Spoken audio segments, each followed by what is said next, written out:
Hey y'all, welcome back to my channel. If you're new here, welcome. My name is Yamika and I'm the Electrifying Educator. On this channel, we discuss teacher tips, tools, and tutorials. Today, I'm really excited about the video that I will be presenting to you. But before we talk about the video, I'm gonna need you to do a couple things for me. Go ahead, smash that thumbs up button. It really helps my channel. And then you already know you want to be on the E-team, so click that subscribe button down below. Okay, so today's video is a collaboration with my friend Marta from Fun and Third. I want to show you guys her channel. As you can see, I am already subscribed and I click that bell notification so I never miss one of her videos. As you can see, she has tons of awesome teacher videos. I want you guys to make sure you show her some love. Go ahead, click subscribe, and watch some of her awesome videos. She has some great information to share with you guys. Today's video, we're discussing culturally responsive teaching, equity in the classroom.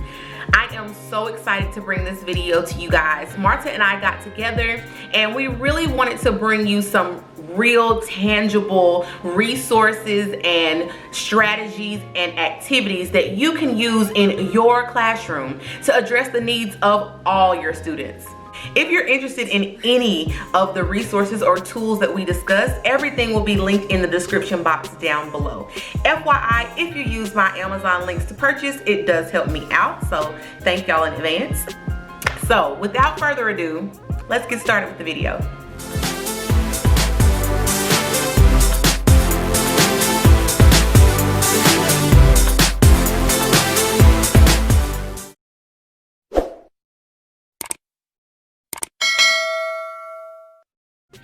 Okay guys, so just a quick outline of how the video will be set up. First, we'll do an introduction. Then we'll have some cultural misconceptions.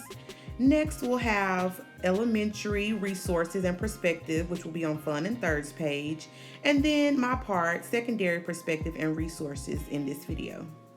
Hi everyone, my name is Marta and I am from Fun and Third. We have a collaborative call today. Yamika? Hi everybody. My name is Yamika and I am the Electrifying Educator, and I'm super excited to be collaborating with Fun and Third, Miss Marta today. Yes, I am super excited as well. Today we are going to be talking about culturally responsive teaching, equity in the classroom. Yes, I am super excited to talk about that. We have both been seeing a lot of videos around YouTube and very good discussions as far as what is going on in our world at this time, recent events that's been happening. But what I had not seen, I'm gonna speak for myself, what I had not seen is evidence or basically ideas on what things we can do, because we can talk and have those dialogues all day long, but if we have no action or no activities, so that's the reason. What is the how? Like, yes, we're having these conversations. Yes, everybody is now aware of the issue, but how do we fix it? How do we go into our classrooms in the 2021 school year and have a real impact for student learning? Exactly, because without a plan or without some type of way to start those dialogues, then we're just constantly just in a pattern of talking and nothing actually happens. Exactly. So that is the reason for our collaboration. I'm super excited that she is a part of this, and without further ado, let's get started. So the way that we're going to do it is I'm going to talk from the elementary perspective and give some ideas and thoughts. And then Yamika is going to talk from the secondary perspective and give some ideas and thoughts. But before we even get to any of that, we need to dispel some misconceptions, some myths, and talk about the work that has to be done. Yes, let's get into that, because I think that is a really big part of the issue. Educating yourself and understanding what do you really need to know about your students of color? What do you really need to know about, their cultural backgrounds and how that can impact the classroom. Right. So I want to start off with a little excerpt that I found in a book, and I'll reveal the name of the book in just a second. And it says, "I am invisible, misunderstood simply because people refuse to see me. Like the bodiless heads you sometimes see in a circus sideshow, it is though I am surrounded by mirrors of hard, distorting glass. When they approach me, they see only my surroundings are fragments of their imagination. Indeed, everything and anything except me." And this excerpt is from the book called The Invisible Man, and it's by Ralph Ellison, and it was written in 1952. And it talks about a Black male in a community in the South attending a Negro college, from which he eventually gets expelled. So this excerpt kind of ties into a lot of the misconceptions that students, not only African American now, but just students who are in poverty, period, face that when they're in the classroom. So, excellent excerpt. Yes. So let's talk about some of those misconceptions. Let's go ahead and dive right in. So stereotype number 1, people experiencing poverty do not value education. Yes, number 1 misconception, number 1. But I want to definitely put it out there that is absolutely not true. And that goes back, way back for hundreds of years, because in order for, and I'm talking about Black people, in order for slaves to come out of their situation, they wanted their children to be educated because they knew that education was one of the ways that they could end the cycle of slavery and sharecropping and all of those things that came along during those times. So education was the way that they were going about breaking that cycle. So how then could you say that people in poverty don't value education? And many times as teachers, they feel because a parent is not as involved as they would want them to be, the parent has no interest in their child's education, but there may be some barriers out there as to why the parent cannot be as active. And instead of us being so judgmental as teachers, we need to take time to understand what those barriers could be. Exactly. And I see that all the time in middle school, especially. Parents begin to back up a little bit and let their kids be a little bit more academically independent. And so they allow their students to kind of take on the ownership of doing their homework and going to tutorials and all of those things that come with going into middle school. And they're working sometimes 2 and 3 jobs. And so I can't come up to the school at 11:30 to meet with you, ma'am, because I'm at work, okay? It doesn't mean I don't value education or my child. I have to work within the circumstances that I am in right now. That's right. Maslow before Bloom. Come on, yes. Hierarchy of needs. Come on now. That's right. Okay, yes. Stereotype number 2, people experiencing poverty are lazy. Yes. Girl, why was that right here in my notes? Yes, that is absolutely not true. Actually, I find it is more the exact opposite. When you're in poverty, you're working 2 and 3 times the amount because you're having to try to make ends meet. So I'm absolutely far from lazy if I'm in poverty. And let me tell you something. I've been there. I have been on the other side, trying to get my degree and working multiple. When I was in school, I was working 3 jobs, not 1, not 2, but 3 jobs. So I have been there. Yes. So you absolutely are not lazy. Absolutely. And I grew up in a situation like that. My mom was a single mother and she was trying to better herself. So she was going back to college. I was in elementary school and I was, staying between her house and my grandmother's house, and she was working at the same time. My mother was absolutely not lazy, but she never came to a class party. She wasn't a room mom. She sometimes wasn't able to make parent-teacher conferences, but lazy, absolutely not. So this is especially a huge stereotype with parents of African American students. You know, the truth is many of these parents, they are working harder because they have, you know, they're at a socioeconomic disadvantage. Exactly. So we just need to have some understanding. Yes, grace. Give your parents and your students grace, because unless you walked a mile in their shoes, you have no reason or right to judge their situation. Our job is to educate, is to make sure that we are providing every student with an equitable education. And so that has nothing to do with whether or not they're in poverty, whether or not they look like this or they look like that. Absolutely.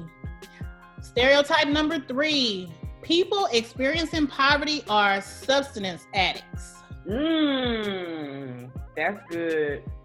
You know, that one is, you know, a lot of times, sometimes people make the assumption, you know, I've heard teachers say little crazy comments like that when they see the parent coming up to the school to check on their child, but they're not dressed or looking a certain way. They may say, oh, well, I wonder if she look high right now. I have actually had a coworker to say that to me about a parent. Right. When in actuality, they should be saying, oh, I'm so glad that this parent is here to talk to me about this, my student. It's very unfortunate. And, you know, as teachers, we need to check ourselves. We need to check our little degrees and check your attitude at the door. Yes. Because it's not about you, it's about the kids. Sure. I've heard some crazy comments too. And this was, I didn't even know what to say when I heard this, but someone that I was working with at the time made a little comment about, oh, I bet you they a crack baby. Yes, I've heard that one too. I have definitely heard that one. What? Did you just, are you an educator? Are you a professional? Did you just say that? Girl, it blew my mind. It blew my mind. And so if that's your thought process, to me, somebody that we didn't even really work closely together. We were just out on duty together at the time. And so we were just having random conversations. They weren't on my team, or, you know, like we weren't close like that. So if you're talking to me like that, somebody that you don't even work in close proximity with, how are you when your door is closed, when you're in that classroom with those students by yourself? Which means you're already biased. Yeah. Already biased, and it's not an unconscious bias. This is a conscious bias. So big time. You have this in the front of your mind, and so how can you be really treating your student fairly in your classroom if that's already the thoughts that are swirling around? Right. Exactly. Stereotype number 4: people in poverty are linguistically deficient and they are poor communicators. Yes. That's big, especially I know in the Black community, because, you know, we do have our own dialect.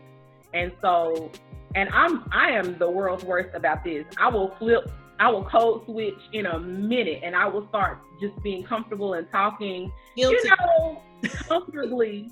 But don't get it twisted, honey, because I can turn on those words when I need to, okay? That's it has nothing to do with poverty or my Blackness, or your confidence, for that matter. Yeah. No, it does not. My diction does not define my intellect. Come on now. So a lot of times, you know, even with our bilingual students, that's the problem that they face linguistically, because they cannot speak English. You think that is defined. That defines their intelligence, and it actually does not. Absolutely. You know, because you as the teacher have to take the time to ensure that student is learning what they need to learn concretely first, so that they can be able to communicate effectively with you. It does not define their intellect.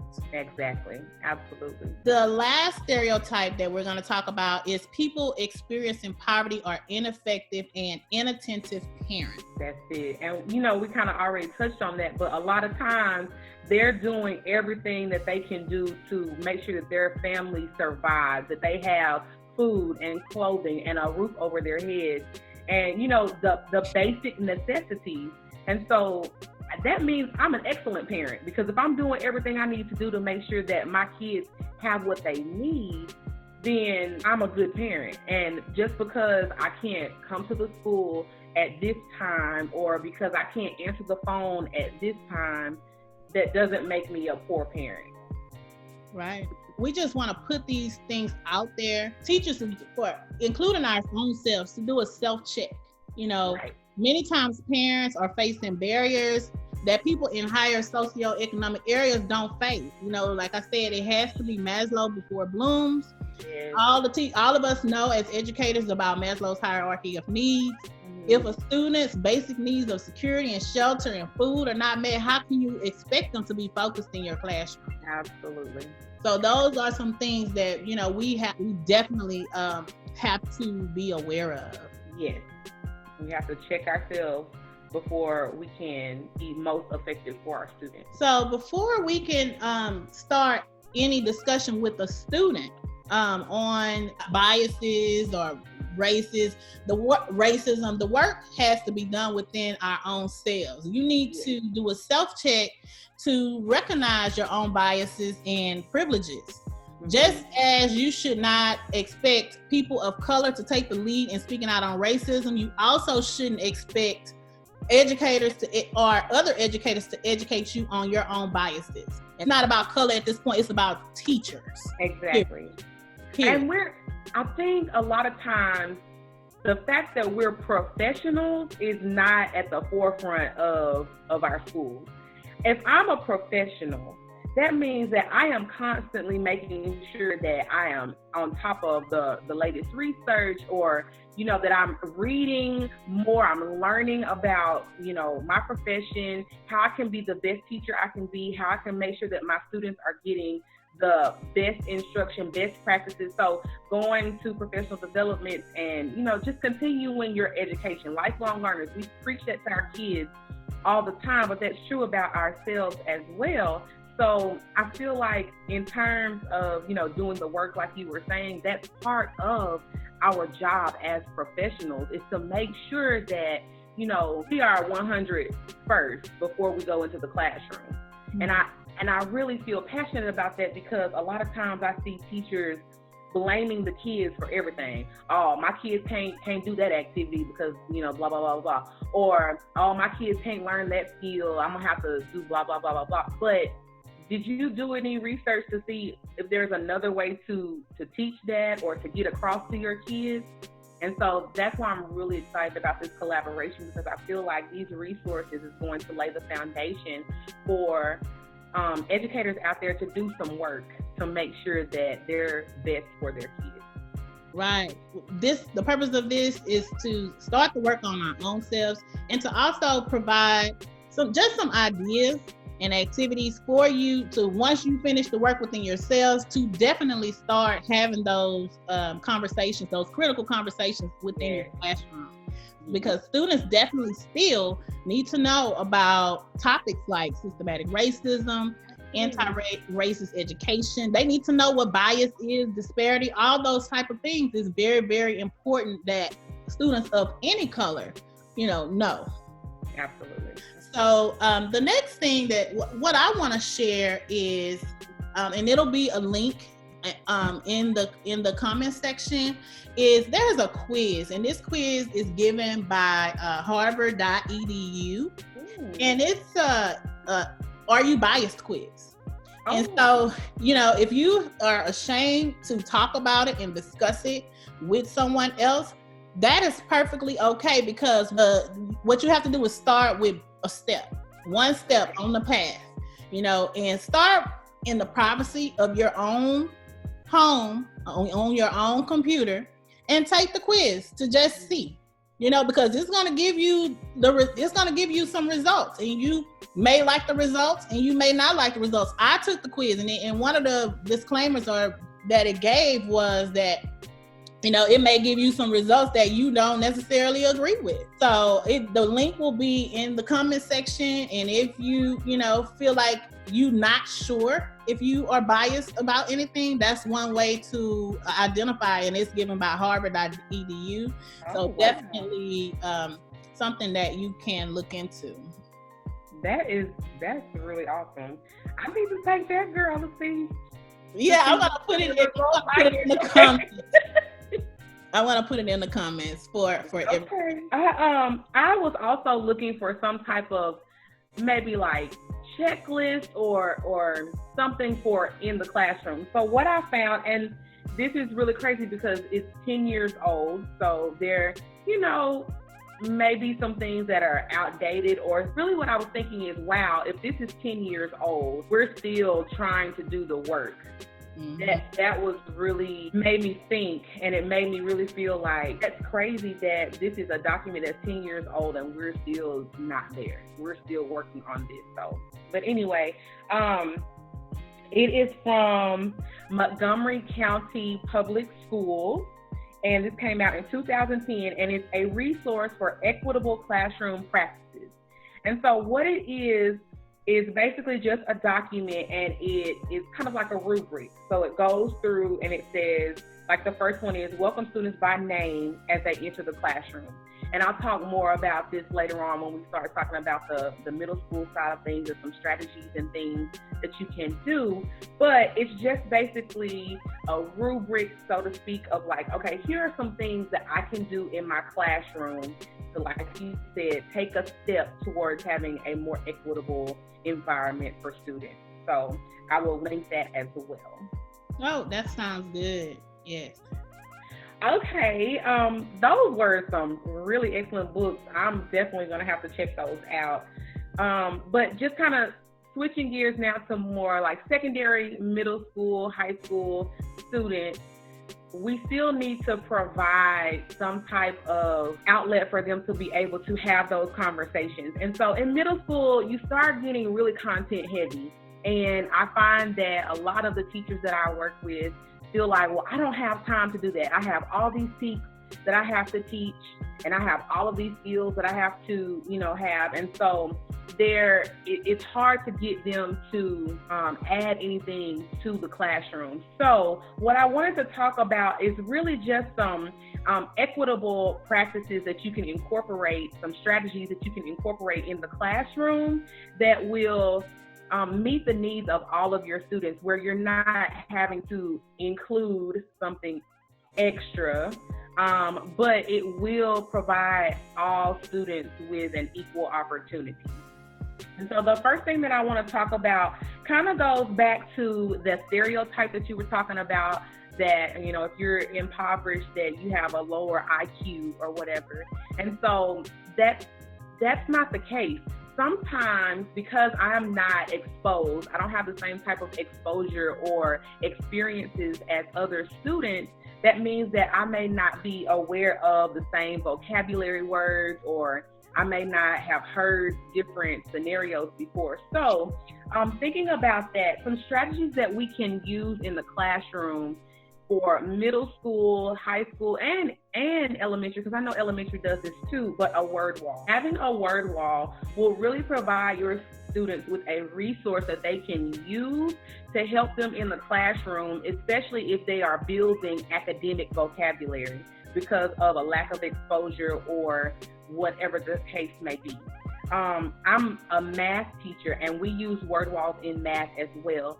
And what's really big is making sure you include graphics along with the word, so that they can read the word, read the definition, and then see it. And then that will help build their vocabulary and be able to have a better connection with the content, which is what we're trying to do in the first place. That was the first one. The other one that I wanted to say, strategy that I wanted to give, is providing some type of video instruction to your students.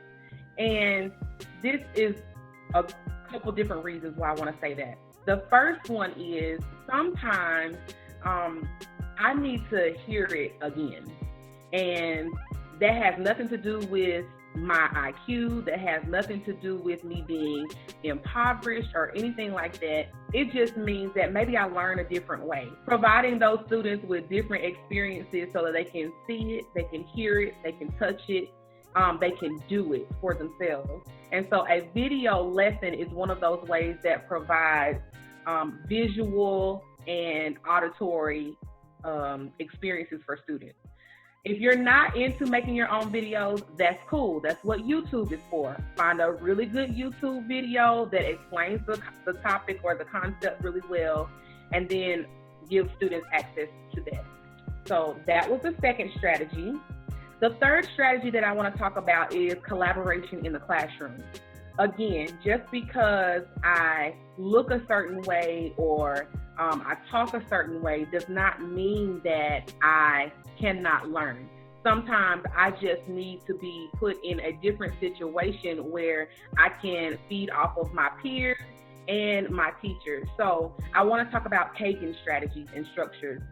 Kagan is a really awesome collaborative structured program, provides collaborative structures for you to use in the classroom. And it groups students according to their ability levels, but you're putting multiple ability levels together, which means that you're going to have mixed groups of races, ethnical backgrounds, cultural backgrounds. It's going to look different in every different group, and they're going to be able to learn from each other. And I think that that's really, really important because it's going to make sure that in your classroom, all of the students are working together, different ability levels are working together, different cultures are working together, and they're learning from each other at the same time.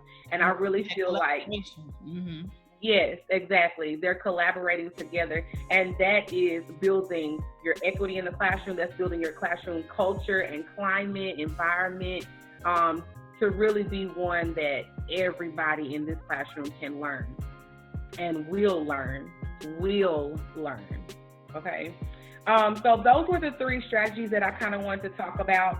The resources that I wanted to talk about is, now this one may be a little different because it's more of a school-wide program, but I did want to put it out there because some of you may be in a position where you are on committees that, I'll say so, in what type of programs your school brings in, where you address the school culture and climate, because I know we have committees like that at our school. So this program is called Second Step, and I'm going to read this off my notes to make sure that I read it correctly. But Second Step is a program that's rooted in social emotional learning that helps transform schools into supportive, successful learning environment, uniquely equipped to help students thrive. It builds a sense of safety and respect, and it has a holistic approach which helps create a more empathetic society by providing educators with tools to enable them to take an active role in the social emotional growth and safety of the students. And so basically this is an online program, and it's built to be used once a week. And they have different lessons, and these lessons are basically what you created, Marta, that you're going to put in your TTT store, but these are lessons that are, built more for secondary students. And so it opens the conversation, provides you an opportunity to have dialogue with students about different situations like bullying and how to handle situations with friends, and also social injustice. It has lessons on that as well. And so I thought this was a really, really good program. We use it at my campus, and it just gives, we have an advisory period. It's 30 minutes a day. And for those 30 minutes once a week, we're having conversations about what's going on, what's relevant to the students. Mm-hmm. And so I thought that was a really good program that I want to bring up. The last two things that I want to talk about are two books, and I do not have them with me, but I'll put a picture somewhere on the screen.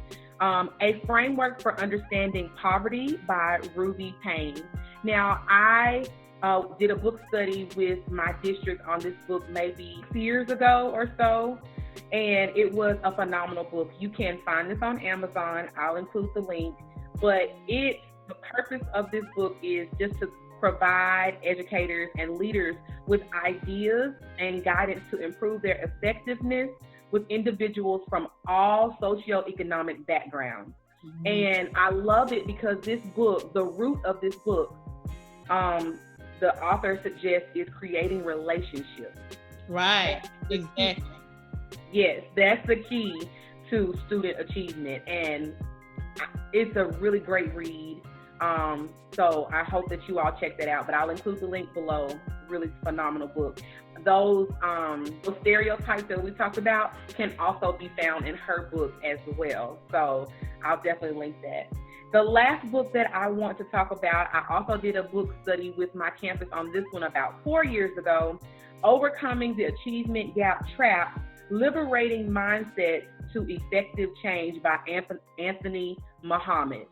Really, really great book.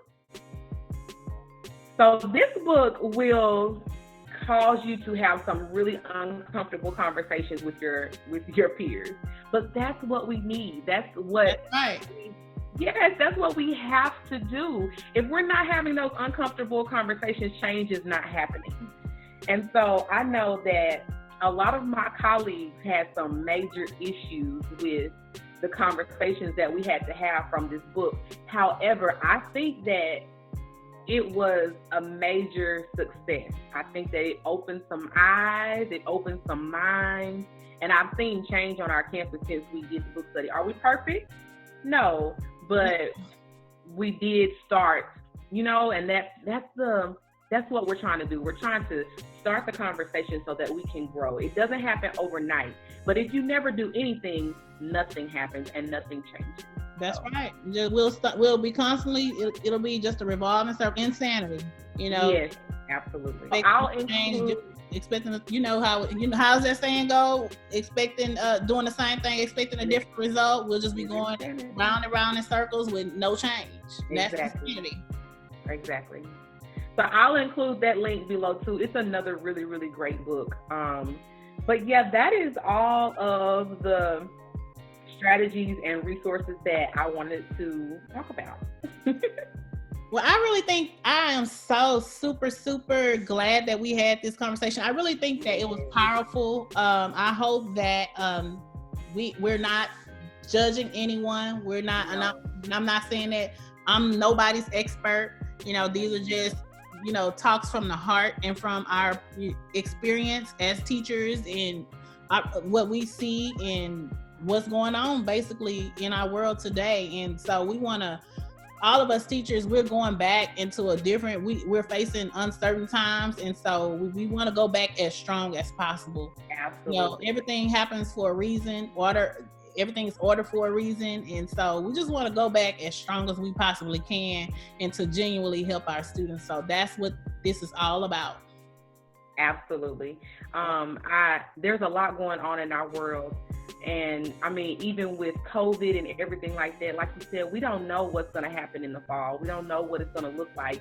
And that makes it even more important that we have these conversations, because if we are in remote learning next year at any point, this is going to be vital to have a good understanding of, socially responsive teaching and equity in the classroom, because absolutely, we have to still provide these kids with best instruction, no matter what their circumstances are. So, yeah, I'm really glad we had this conversation, and I hope that we were able to provide some resources, some ideas were sparked, and yeah. Yeah, so if you guys, anybody out there, if you guys have any questions for either one of us, definitely you can contact us via our contact information, and the resources that we provided will be in the comments. So we are super, super happy that you joined us today. And thank you so much, Yamika. Oh, thank you for inviting me. I am privileged. I'm really excited to be doing this collaboration, and I hope that, like I said, somebody can get something from it. I had a great time. So yes, me too. And I'm super excited. I hope that we can collaborate in the future. Yes, for sure. Until the next time, guys. Bye. Bye. Hold up. I couldn't leave without giving a shout out to the E-Team. The E-Team? What's the E-Team? I'm so glad you asked. The E-Team is a group of energetic, enthusiastic, highly effective educators. If that's you, if that's who you are, then come on over to the E-Team. Click that subscribe button down below. Until next time, bye.